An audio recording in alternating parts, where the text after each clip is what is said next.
Light, camera और action, और चीन की नौटंकी शुरू।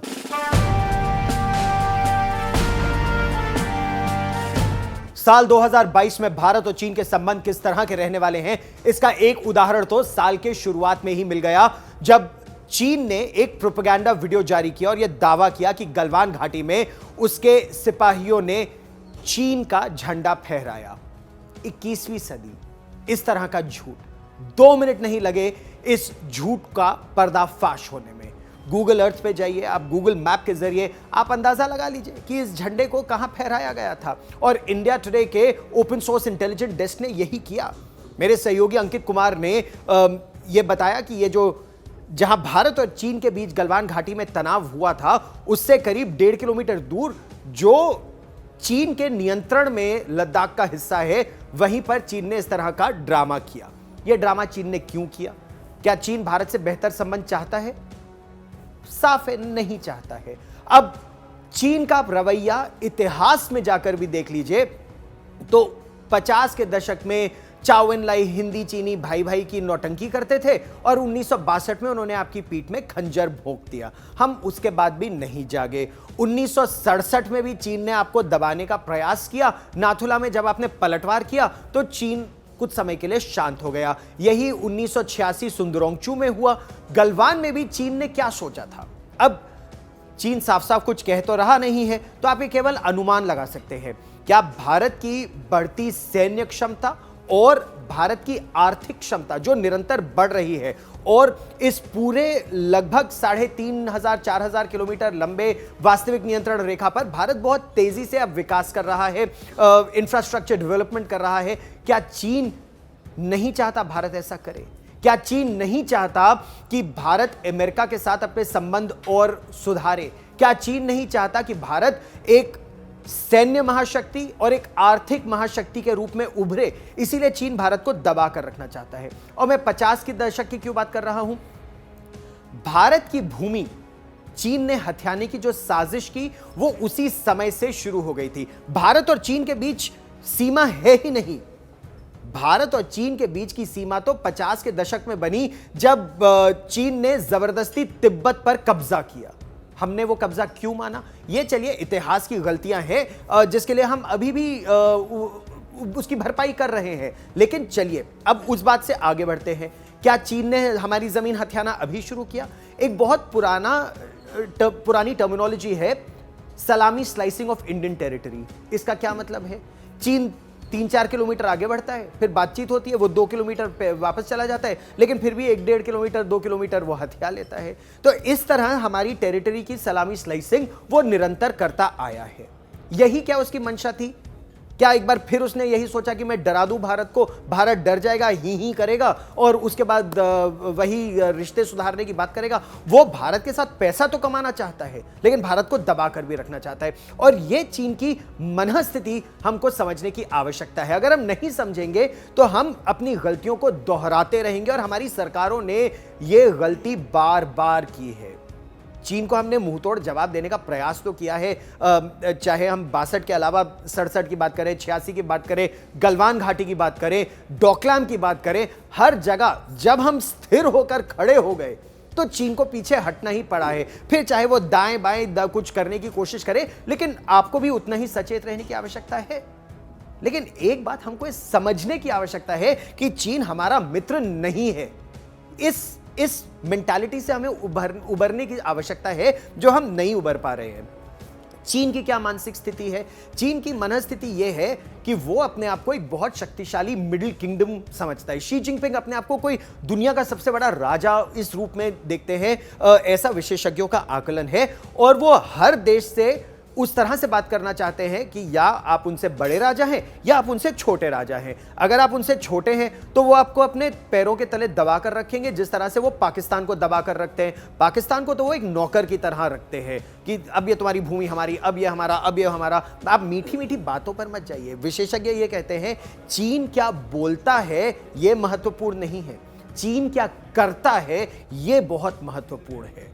और 50 के दशक में चाओ एन लाई क्या सोचते थे भारत के बारे में, माओ जेडोंग क्या सोचते थे भारत के बारे में। हम बहुत सोचे कि वाह हुए इंसान भारत आए, फाहियान भारत आए, ऐतिहासिक हमारे सिविलाइजेशनल संबंध है। क्या चीन भी वही सोचता है, या चीन इस तरह से सोचता है कि भारत लड़ता नहीं है, बिना लड़े अपनी जमीन दे देता है, बिना लड़े विदेशी आक्रांता हम पर राज कर जाते हैं, और यह हमारा इतिहास रहा है और इसीलिए भारत को दबा कर रखो। यह मानसिकता है चीन की। और अगर यह मानसिकता है चीन की, तो ऐसे में भारत को अपना असल रूप बार बार क्या दिखाने की आवश्यकता है, और असल रूप बनाने की भी आवश्यकता है। यानी हमें अपनी सैन्य शक्ति भी बढ़ाने की आवश्यकता है, हमें अपनी आर्थिक शक्ति भी बढ़ाने की आवश्यकता है, और हमें समाज में अगर वैमनस्य की भावना, चीन और पाकिस्तान दोनों मिलकर हमारे समाज को तोड़ने का प्रयास करेंगे, अगर हम उस गेम प्लान में फंस जाते हैं तो यह हमारी गलती होगी। और आप इतिहास देखिए हमारे देश का, भारत तभी हारा है जब विदेशियों ने भारत के अंदर फूट का फायदा उठाया है। उससे निपटने की हमें आवश्यकता है। जैसे चीन ने जो ये वीडियो भी जारी किया ना, ये यही था, साइकोलॉजिकल वॉरफेयर, साइऑप्स कहते हैं इसको। भांडाफोड़ हुआ, लेकिन जब भांडाफोड़ होने से पहले वो हाय हाय देखो क्या हो गया, हाय हाय हमारी जमीन चली गई, हाय हाय हाय हाय, ये हाय हाय हाय हाय वाली जो मेंटालिटी है ना, इससे हमें उबरने की आवश्यकता है। पहले भी हमने गलती की है, आगे भी ये गलती हम दोहराएंगे अगर हम अपनी गलती से सीखेंगे नहीं। हमें अपनी पुरानी गलतियों से सीखकर एकजुट होकर, चाहे आप सत्ता है, चाहे आप विपक्ष है, चाहे आप समाज है, आपका कोई भी मत हो सकता है, लेकिन जब पाकिस्तान जैसा आतंकी देश हो या चीन जैसा एक एक्सपेंशनिस्ट पावर हो आपके सामने, तो आपको एकजुट होकर ही निपटना पड़ेगा। इसके अलावा कोई रास्ता नहीं है भारत के पास। चीन क्या चाहता है? चीन संभवतः यह चाहता है कि भारत क्वाड का हिस्सा ना बने। चीन नहीं चाहता कि भारत चीन का एक काउंटर बैलेंस के रूप में उभरे। तो क्या यह दबाव बनाने की स्थिति थी, या वो दबाव बनाने की स्थिति थी कि हम इंडियन ओशन में इतना ताकतवर ना हो जाए और वहां ना दबाएं, तो इसीलिए हमको लद्दाख में वो दबाने की कोशिश करें? और क्या इसमें चीन को सफलता मिली? आप खुद इसका अंदाजा लगाइए। अगर चीन चाहता था कि भारत लद्दाख में दब जाए, क्या भारत दबा? नहीं दबा। गलवान घाटी में क्या भारत दबा? नहीं दबा। तुमने नौटंकी करके वहां झंडा फहराया, हमारे वीरों ने अपना झंडा फहराया। डरे? नहीं डरे। गलवान में उन्होंने गुंडागर्दी करने की कोशिश की, हमारे 20 योद्धाओं ने अपने प्राणों का सर्वोच्च बलिदान दिया।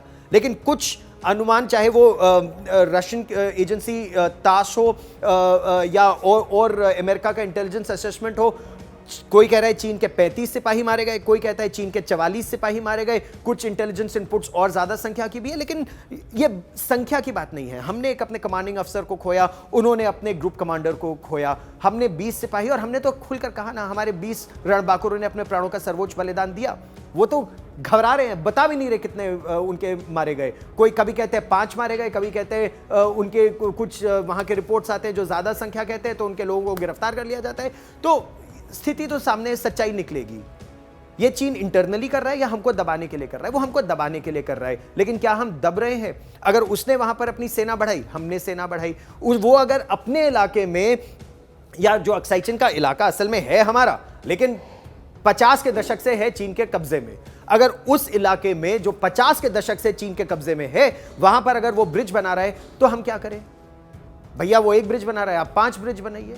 अगर वो आप पर आपत्ति करता है, आप उस पर आपत्ति कीजिए, लेकिन आप दबिए नहीं चीन से। ये भारत देश को ये एक कदम उठाने की आवश्यकता है कि हम चीन से दबेंगे नहीं। तेजी से हमें इंफ्रास्ट्रक्चर डेवलपमेंट करने की आवश्यकता है। और ये मेरा सौभाग्य रहा है कि मैं दौलत बेग ओल्डी तक, मतलब डुरबुक श्योक दौलत बेग ओल्डी हाईवे पर मैं डीबीओ तक जाकर हमारा इंफ्रास्ट्रक्चर डेवलपमेंट गलवान टेंशन के बाद देखकर आया हूं, और बहुत तेजी से विकास हो रहा है इंफ्रास्ट्रक्चर का उस पूरे क्षेत्र में। तैनाती हमारी बढ़ी है, और तैनाती बढ़ाने की आवश्यकता अगर पड़ी तो बढ़ानी चाहिए, न केवल वहां बल्कि अरुणाचल प्रदेश में भी, सिक्किम में भी, उत्तराखंड में भी। और अगर चीन आपको कहीं टेंशन देता है, तो जैसे आपने क्विड प्रो को ऑपरेशन करके चीन को टेंशन दिया, अब आपने चीन को टेंशन दिया तभी तो अब वो दूसरा ब्रिज बना रहा है और सड़कें बना रहा है। इसका मतलब आप नहीं दबे। अगर वो चाहता था कि आप क्वाड का हिस्सा नहीं बने, आप क्वाड का हिस्सा बने। अगर वो चाहता था कि आप एक बड़ी महाशक्ति के रूप में ना उभरे, आप उभरे, आप फिर भी प्रयास कर रहे हैं आर्थिक महाशक्ति के रूप में उभरने की। हमारे बिजनेस को, हमारे आम नागरिकों को अब यह सोचने की आवश्यकता है, चीन के मन में हमारे प्रति लगाव नहीं है, सानिध्य नहीं है। चीन द्वेष की भावना रखता है जितना पाकिस्तान, संभवतः उतना या उससे भी अधिक। ऐसे में क्या हमें चीन को व्यापार देना चाहिए? सरकार जो निर्णय करे करे। जनता के रूप में हमें क्या करने की आवश्यकता है? क्या हमें भी अब एक ऑल्टरनेट तलाशने की आवश्यकता है कि भले ही चीन में निर्मित वस्तु सस्ती हो, लेकिन क्यों ना हम स्वदेशी वस्तु खरीदें? क्यों ना हम विदेशी, जो हमारे मित्र देश, अगर फ्रांस हमारा मित्र देश है, रूस हमारा मित्र देश है, अमेरिका हमारा मित्र देश है, अगर तो वहां निर्मित वस्तुएं खरीदें और मेड इन इंडिया ज्यादा खरीदें। यह हमें अब करने की आवश्यकता है, क्योंकि इस बॉर्डर तनाव के बावजूद भारत चीन व्यापार बढ़ा है 2021 में $100 बिलियन, और वो भी ट्रेड सरप्लस चीन के पक्ष में।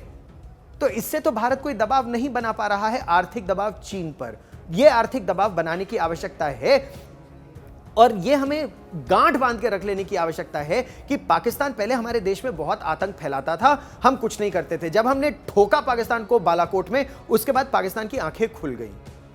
आपको उत्तर देना ही होगा, जिस तरीके से उत्तर दीजिए, चाहे सरकार दे, जनता दे, हम सब मिलकर दें, यह एक भारत देश को एक उत्तर देने की आवश्यकता है।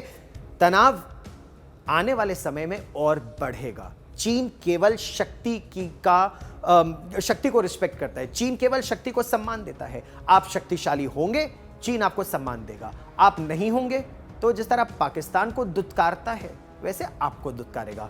निर्णय आपको हमको मिलकर करना है।